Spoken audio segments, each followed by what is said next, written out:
after everything was set up here. We had a few people, volunteers that assembled this, and then we had a lot of people that came early to see what all was going on. And then I gave my opening, and I was asked that today that some of those of you who missed that opening, maybe I would repeat some of it also. Today, here in Verde, Arizona, I am speaking to you with the opening of the Vietnam Moving Wall. I'm joined here with the present mayor,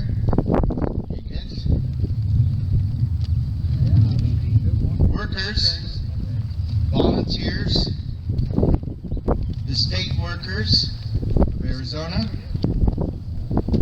all of the town's workers, and we even had the Yavapai Apache Nation folks that were here also. And we also had volunteers from out of state, simply to do two things. One, to help assemble. Two, to guard the wall, along with the Arizona Rangers, who I might add are armed and they will protect this wall.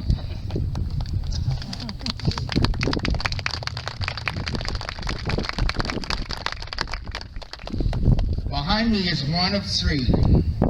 The Vietnam Moving Wall has been traveling the United States since 1984 to give veterans the opportunity, or more so the Vietnam veterans, the opportunity to honor their fellow service members who gave the ultimate sacrifice. Thus, moving the wall is an 80% of the original size of the one that is in Washington, D.C. Built by Vietnam veterans, those moving walls help bring the powerful experience to towns and communities across our country. To the many families and veterans who may not have the opportunity to make it to our national capital.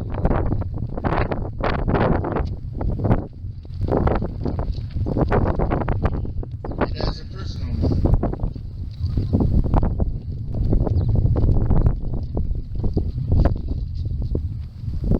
being called to do this, not having the opportunity to go to Washington, D.C. myself, knowing of the wall, having lost a friend, I myself joined the military to the war of Vietnam. And now, after Vietnam, belonging to the walking dead in Vietnam, which sustained the most heavy casualties of all the units within the time of the Vietnam War. I was a corpsman. I was also a Marine there. I was not an objective observer. I was issued a Colt 45 and a machine gun, along with the medical facilities to help those that were wounded. Here's the common umbilical cord that ties the survivors and those names behind that gave their lives for our freedom so that we may continue a free country. At that time we had the Cold War. We have difficulties even today.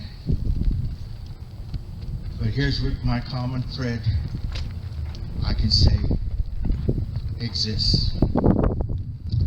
I do solemnly swear that I will support and defend the Constitution of the United States against all enemies, foreign and domestic, that I will bear true faith and allegiance to the same, and that I will obey the orders of the President of the United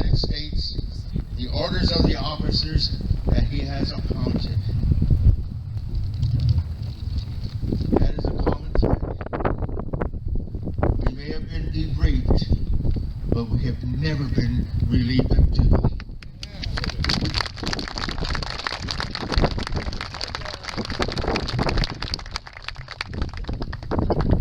Well, that's not too bad. I'm only 1 minute past 1. All right, we are going to proceed with the Vietnam recognition ceremony. We were to have a flyover by my bud, Terry, who is my neighbor up at the airport. The winds. Let me say something while I'm at it, discussing the winds. Those of you that are wearing hats, you may want to really screw them on. If you have one of those straps that go underneath, you may want to go ahead and use it, okay? Okay, it says here the keynote speaker is Jerry Martin, okay? I can talk for a little bit, but I think I will talk maybe after the next two. Well, first of all, I have one that I definitely have to have come up, and that's Chief Jenkins, our mayor of Camp Verde.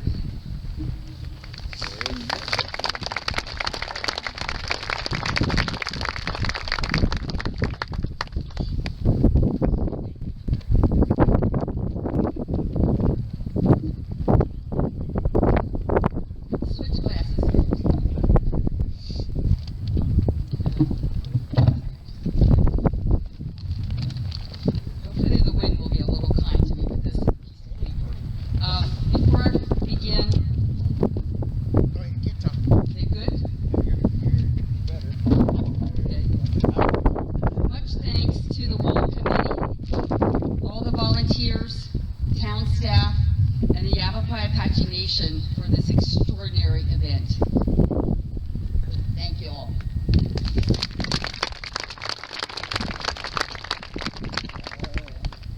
Good afternoon, everyone.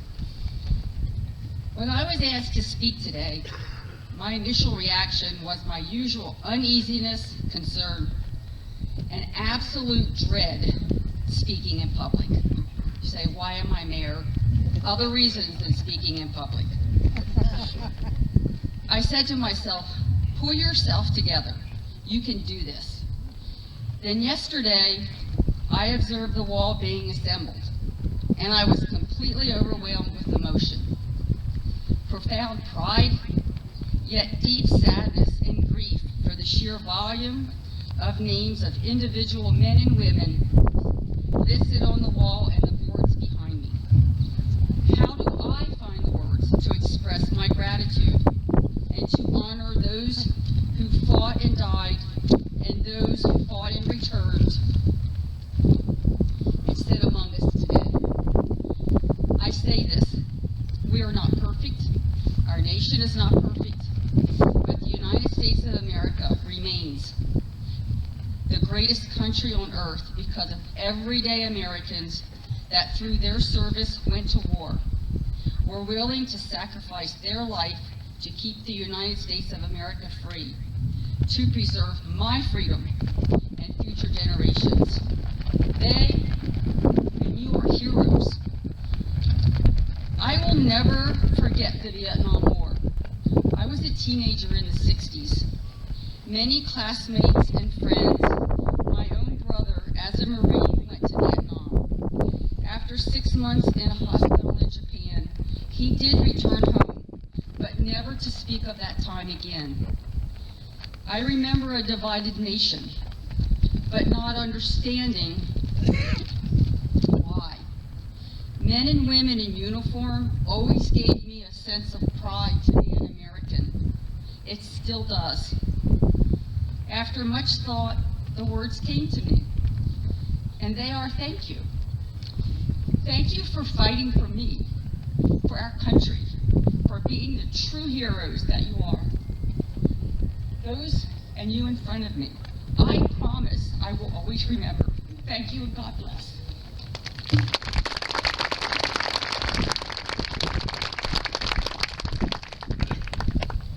Thank you, Mayor. It has my name next, but I'm so long-winded, we're just going to skip on some real important things.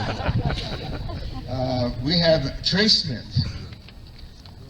Now, I don't know personally Trey Smith's boss, but I understand that he has the credentials of being the Secretary of State in Washington, D.C. He himself is a director. He himself is the one that's coordinating the wall, that great big trailer back there that has all of that fancy stuff on there, all very patriotic. But this individual is more than that. I've met this individual, I've talked to this individual, and I'm telling you, if he ever ran for anything, I definitely would vote for him. I'd like to introduce Trey Smith, after which we'll have General Buchanan follow. They have had some words of encouragement here for you today, if they would please. That handsome gentleman in that blue coat should have been a red coat because he is a Marine.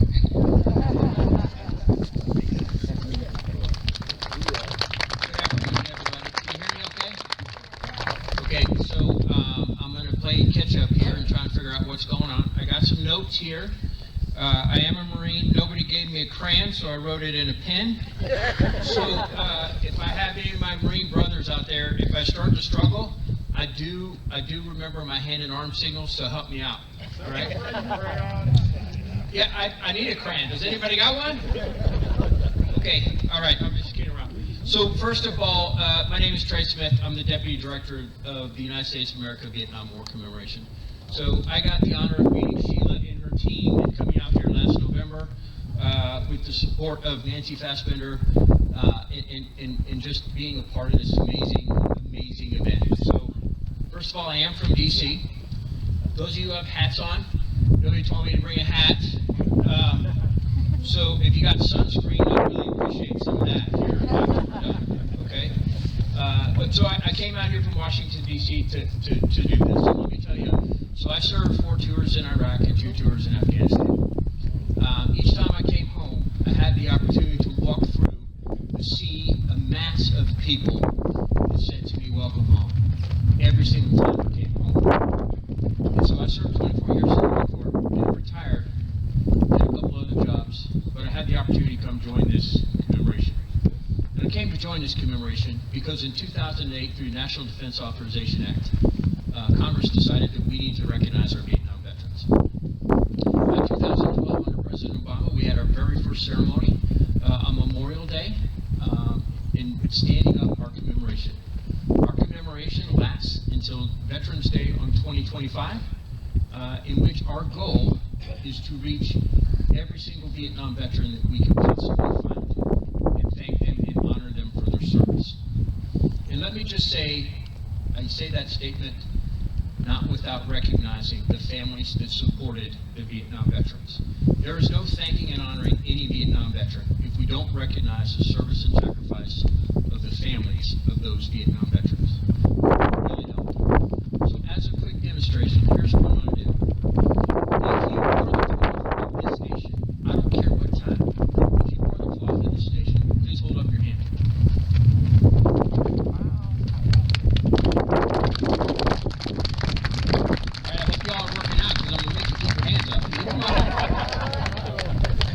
Okay, if you are the family member of someone who wore the cloth, please raise your hand. Veterans, keep your hands up. It hurts, right? Oh, it's burning. Okay. In all honesty, this is what the United States of America is all about. You put them down there. You did a great job. But in all honesty, this is what it means to be an American. Every person that just held up their hand has dedicated time, energy, service, and sacrifice to this nation. And we get to sit here on this beautiful day, complaining about the wind a little bit, but on this beautiful day and recognize our Vietnam veterans and their families. So what I'd like to do to start things off is I'm here to tell each and every Vietnam veteran, welcome home. But before I do that, there's some very serious business that we need to take care of before that. So I have some individuals here that are going to help me. First and foremost, I'm going to ask the Dale Creek Purple Heart Foundation from the chapter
Miss Cindy Tatum, who's the former president of the American Gold Star Mothers, and Rick Lindstrom, who is also a Gold Star father. No one gets to serve without the recognition of loss of each and every family member. And so we're going to lay a wreath in honor of those Gold Star family members.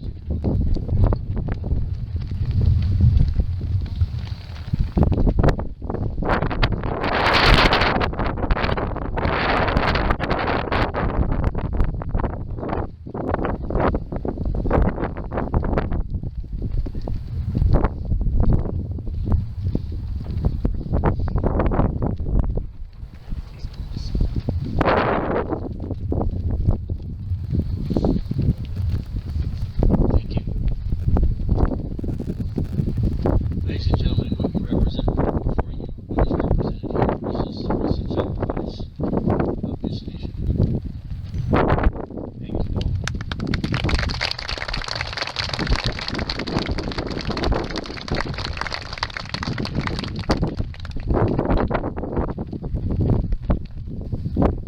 So throughout the course of the Vietnam War, there were roughly 3 million service members that served inside of Vietnam. For that period of time, out of those 3 million service members, 58,000 paid ultimate sacrifice, 8 of which were women, whose names are represented on this wall. Of those 58,281 service members, we still have 1,581 that are missing in action. 1,581. So as we begin to welcome home our Vietnam veterans, let's not forget those 1,581 that are not with us today. As an example of what the Vietnam generation has provided to us, throughout the global war on terrorism, 20 years of war, both in Iraq and Afghanistan, there were roughly 3 million veterans that served in those 2 theaters of war.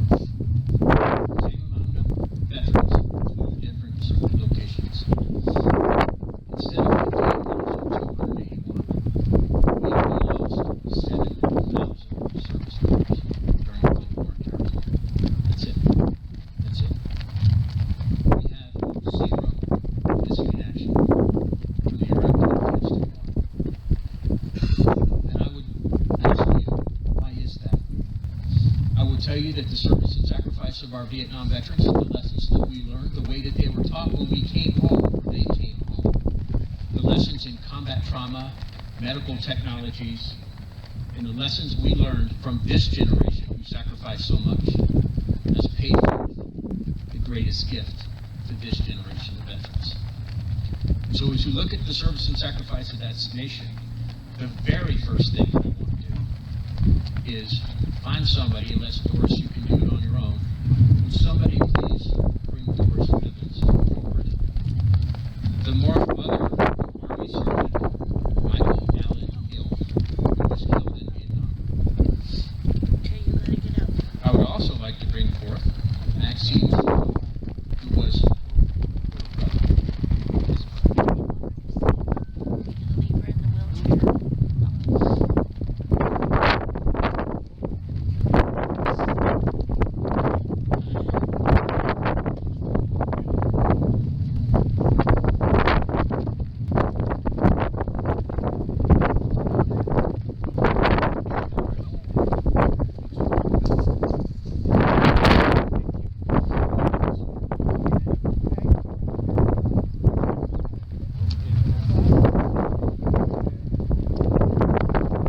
ladies and gentlemen, all the family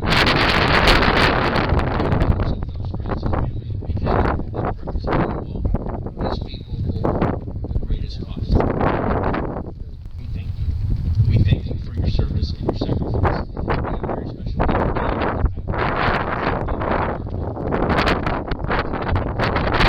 Thank you.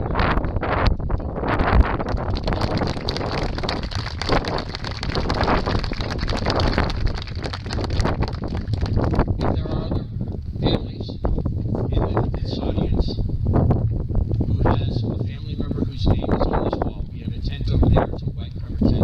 Come to me. I have something for you as well. I would love to meet you.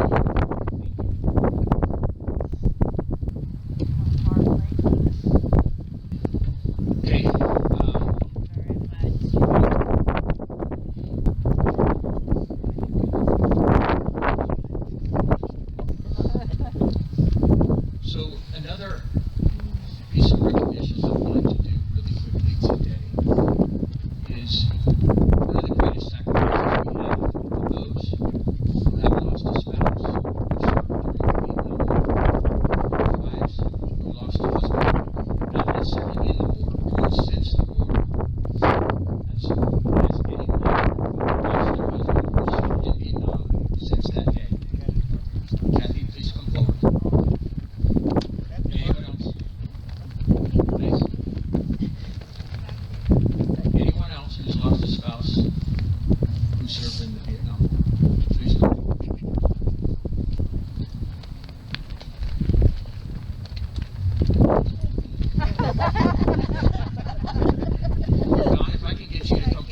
mayor to come forward, and the general, if you get you to come forward, please. Ken? I'm not going. They're not going. So what we have here is, we call it spouse panel. And what this represents is special recognition for your loss as a functional people. And so we are thankful for your service, we are thankful for your sacrifice, and we would like to offer you this small token of appreciation. So they will pin you with our spouse panel in recognition. We'll hand it to you. Sorry.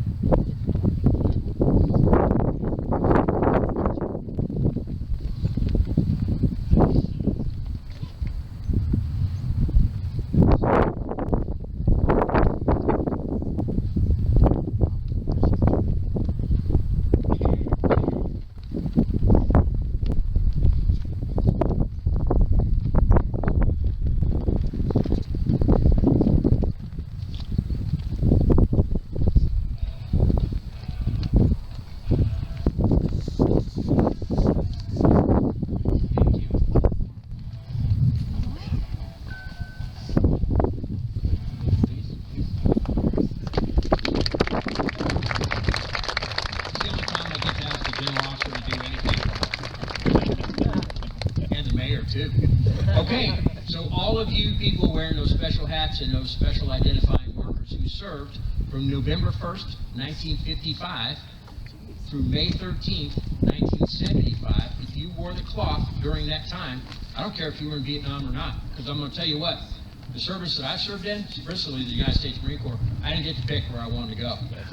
So if you had to sign your name on the line, you had to go somewhere, or even if you stayed here, if you wore the cloth, please come forth. We would like to recognize you. That's you too, Gary. Come here.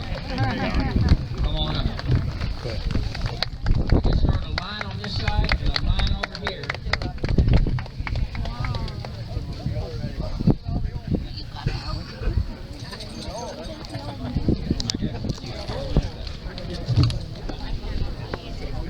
Okay, do we have anybody who wants to come up and help me?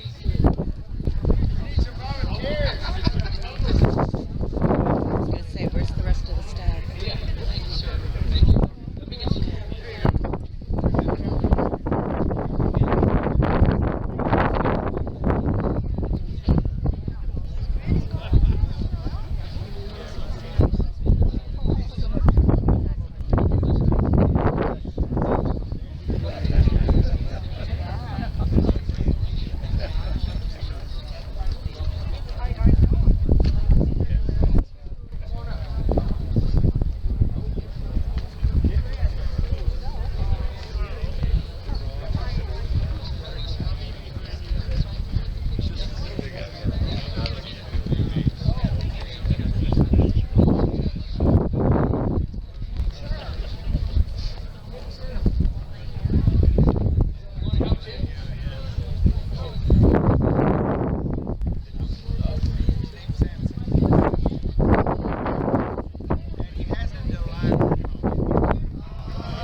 Ladies and gentlemen, those that can stand, would you please rise? Those that can't, they deserve a standing ovation.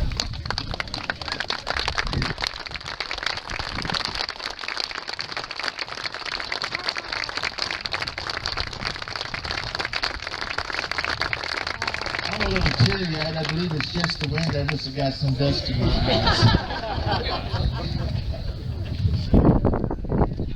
We are so honored and privileged today to have all these distinguished individuals here to share with us what I'm going to call a reflection of life.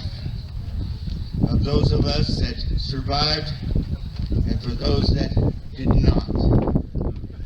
I need to ask for one more event that I believe was in line, and I don't see them, but I need to ask, do we have the canines, trained dogs that were up for adoption for our veterans here? They were scheduled to be here, so I guess they're not going to be here. You guys are so lucky. We don't have to worry about the truant officers, do we? Jerry, tell us to sit down.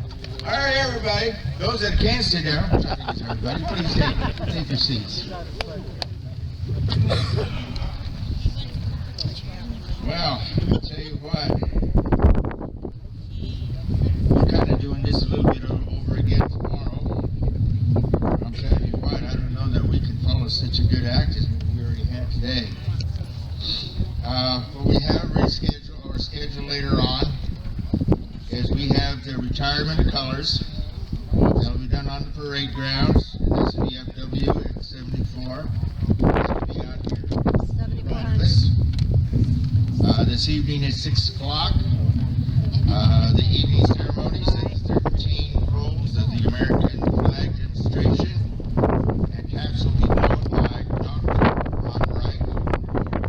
And we want to say anything. Share what you've seen and done with your neighbors and your friends.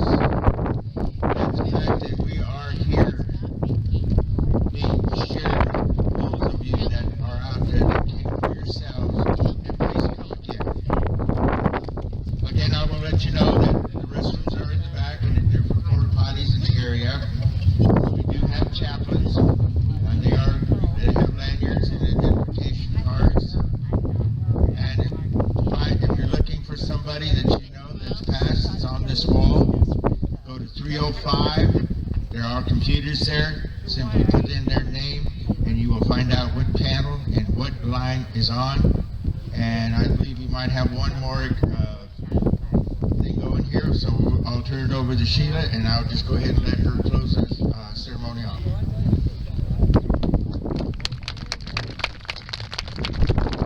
As we all know, events aren't events if you don't have the planned and the unplanned and all that good stuff. And I mean, that music was just wonderful, wasn't it? Yeah. I don't know about you guys, but I was not. So I'm not afraid to admit it either. So we do have our General Buchanan right here, our very own. He's the State Parks Board member as well. And I don't know if you guys know, but Arizona State Parks agreed to waive our fee. So from the date that this event started until April 2nd, so that all veterans can go ahead and enjoy Fort Verde State Park. We want to show support. And then we've also got our service set here too. So you want to do that first? Okay.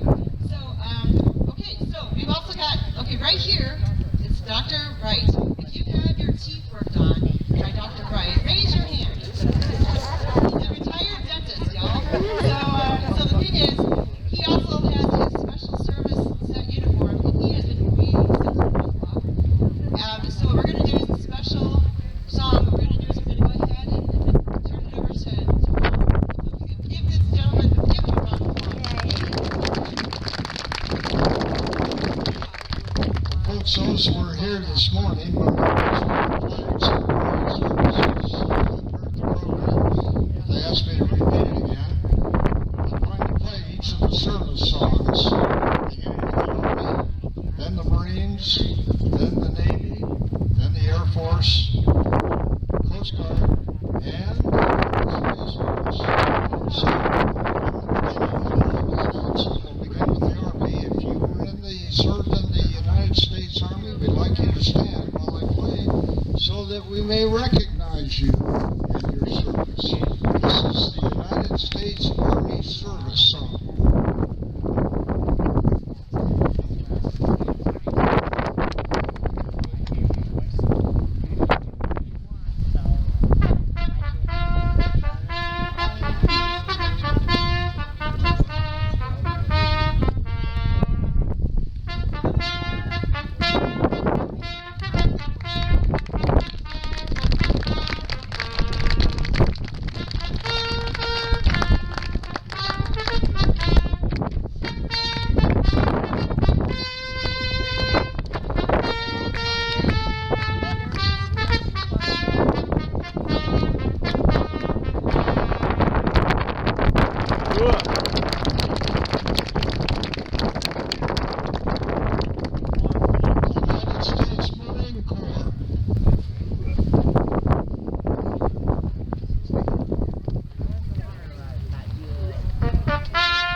This is the United States Air Force.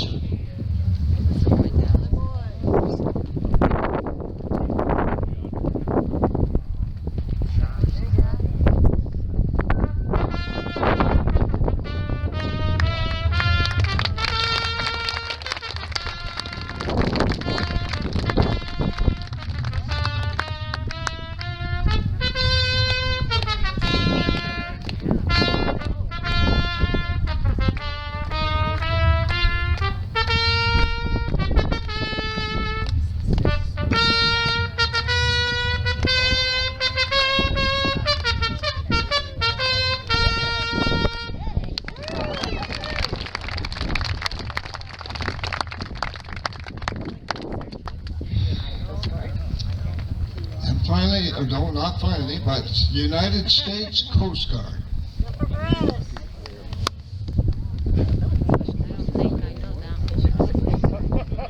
Am I the only coasting?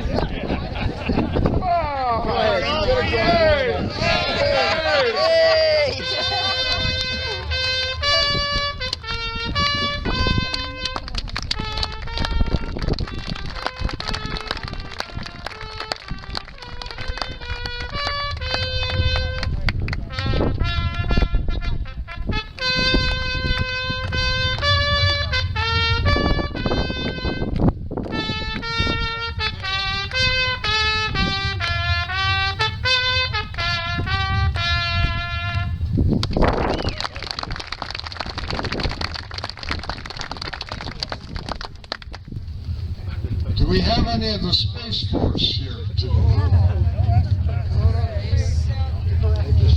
You know, this is of course a new St. Louis service. I looked it up on the internet. There is a service song for it, but I couldn't find any music for it, so I'm going to play my version of the Space Force service song.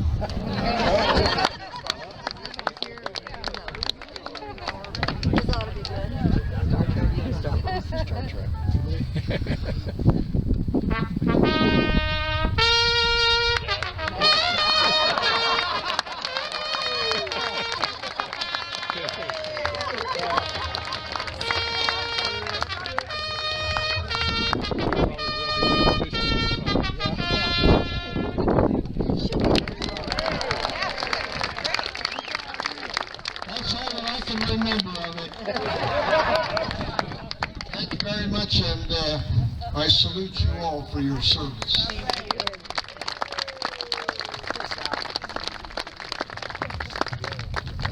Boy, for a dentist. I'm surprised, and not only that, a dentist with dentures. That, by the way, is our dear friend Ron Wright. And his last name Wright is a W-R-I-G-H-T. Again, phenomenal individual. He has been doing all our bugling, and he will be here for bugling on all our bugle spots that we have for the remainder of the week. Again, I want to invite each and every one of you to come back, but I want you to come back with somebody else other than just yourself. I want you to share this. More important is what we're going to have here Friday. A lot of people don't know this, but I'm going to go ahead and let you in. Washington, D.C., 2020.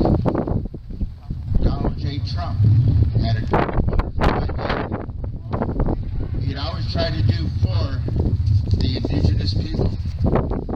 He brought to the White House code talkers to give him honor.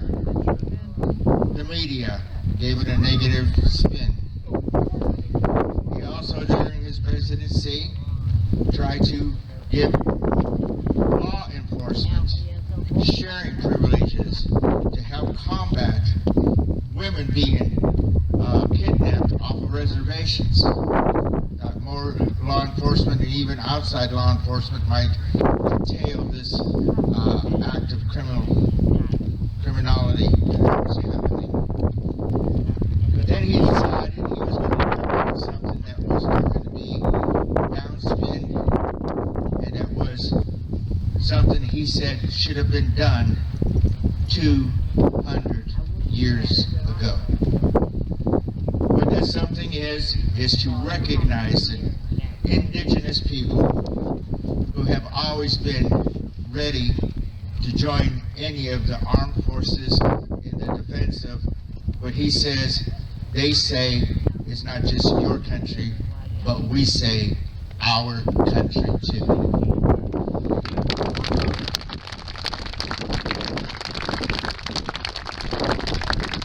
So he got together with the Smithsonian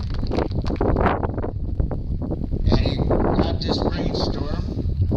They hired some designers, they hired artists, and they said, how can we do this? They said, we got to go ahead and do a memorial. The Smithsonian said, we're out of space in our building here. We don't have any space. He said, that's not a problem. I happen to be their realtor. He said, a block and a half from here, I'm going to donate you property. And that deed is going to be in the Smithsonian's name. And there we will build this monument to the Native American veterans.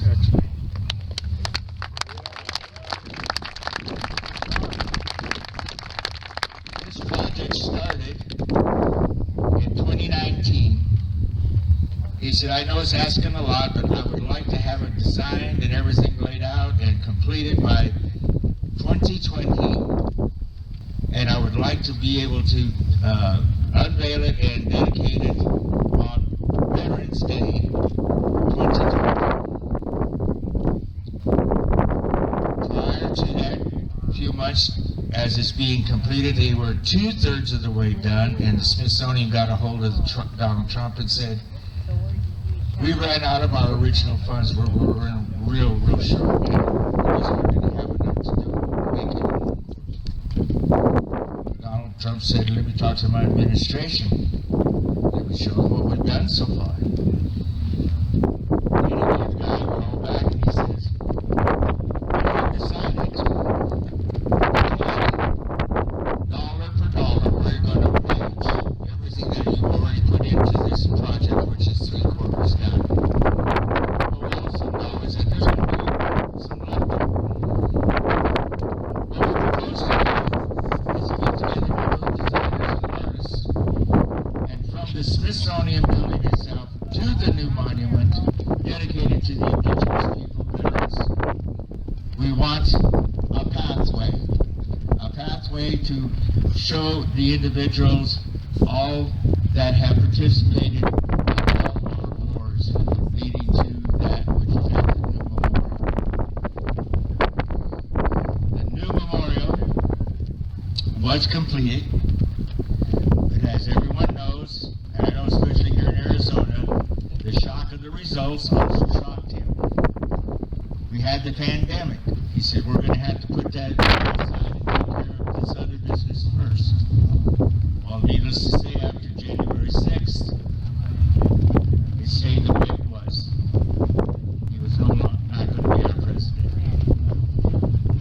Nothing happened until for 2 years, this last Veterans Day, 11/11/2022, at 11 a.m. Washington time, I was among others at that particular time that followed the dedication of the monument there in Washington, D.C., called the National Native American Veterans Memorial.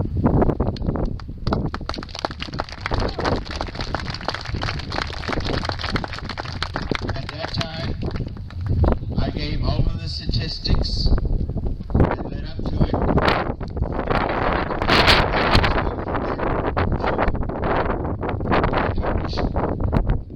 After which, with the wall coming in, I was asked to help represent and present that to the people of the Yavapais. And I did. From that, this Friday, March 31st, the nation has dubbed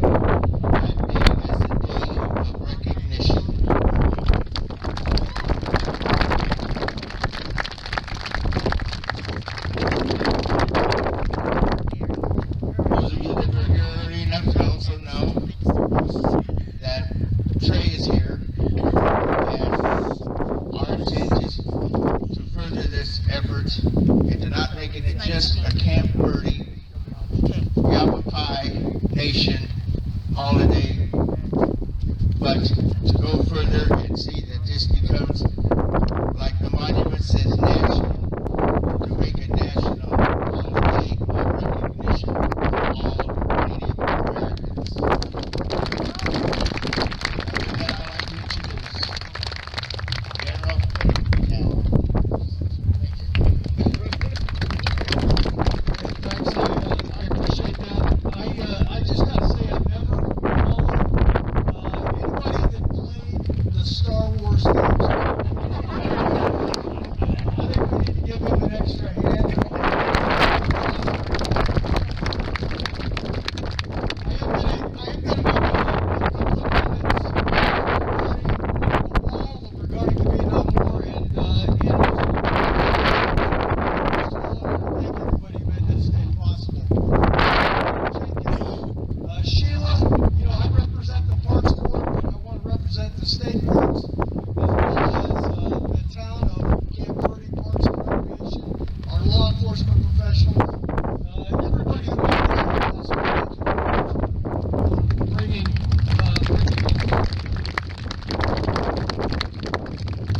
You may not know, but today, the 29th of March, is 50 years to the day since our last American troops left the Vietnam. 29 March of 1973, and today, is declared the Vietnam Veterans Day. And so, I'm going to just pass out a bunch of pins to everybody.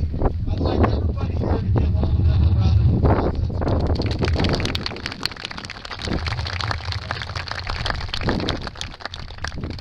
I know a little bit about some of what they've done. My dad was a Huey pilot. He had 2 tours in Vietnam for 55 years. But I've got to say that the values that he helped raise me with actually convinced me eventually to become a soldier. And then I spent 37 years in the Army. And much as Trey talked about, our success in both Iraq and Afghanistan is actually built on the shoulders of those men. We were able to do what we did because of what the foundation that you built. So thank you very much for your leadership. Thanks for teaching us how to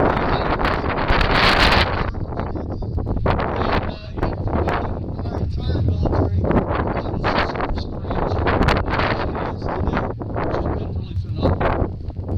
You built it, and you made it possible for the rest of us to she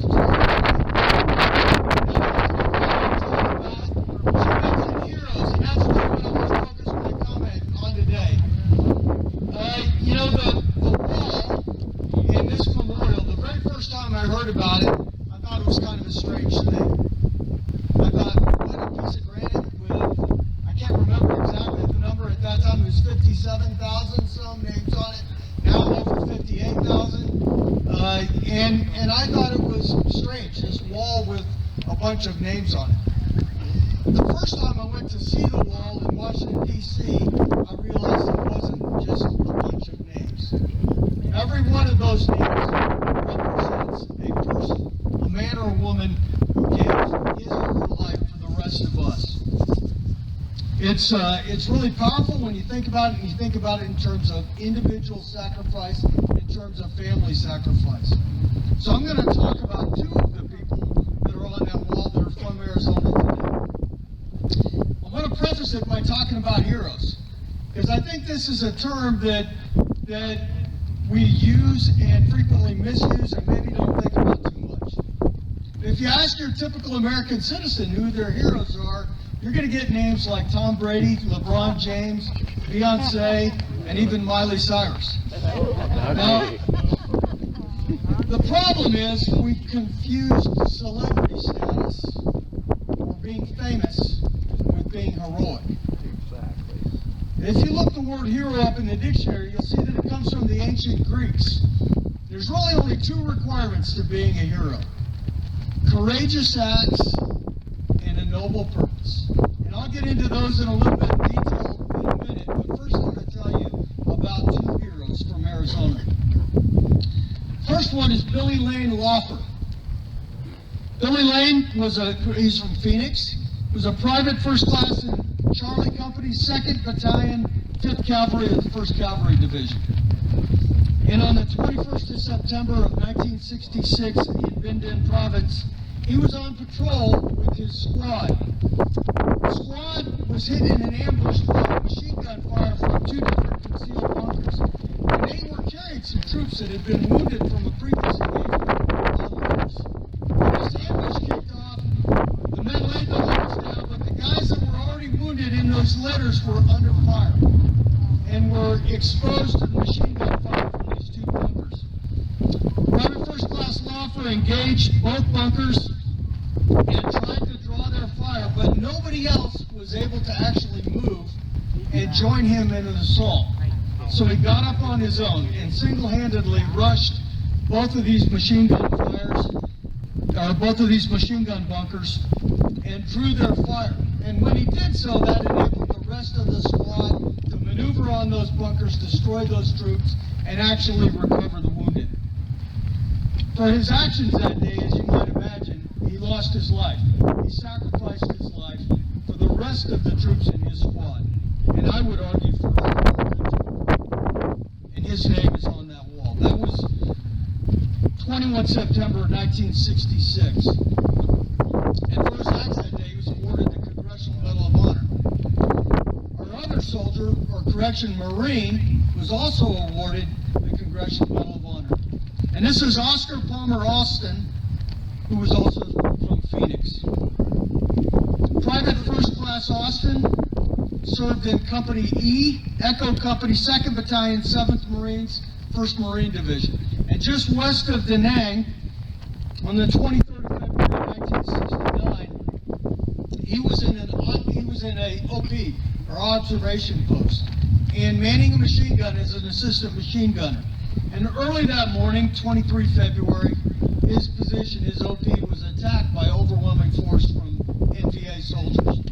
They attacked with grenades, satchel charges, and small arms fire.